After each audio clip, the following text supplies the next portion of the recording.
Hello বন্ধুরা, আপনারা সব কেমন আছেন? আশা করি আপনারা সব ভালো আছেন। তো আমি একটা জিনিস ফ্লিপকার্ট থেকে অর্ডার করেছিলাম, তো সেটি এখন এসেছে, ফোন করেছিল। তো আপনারা পুরো ভিডিওটা দেখতে থাকুন।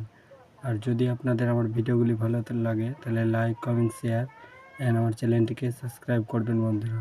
ধন্যবাদ। তো দেখুন বন্ধুরা, এক্ষুনি ডেলিভারি বয় এসে আমার এই জিনিসটি আমাকে এক্ষুনি দিয়ে গেল। তো আপনারা প্যাকেটিং খুলবো, তো আপনারা পুরো ভিডিওটি দেখতে থাকুন বন্ধুরা।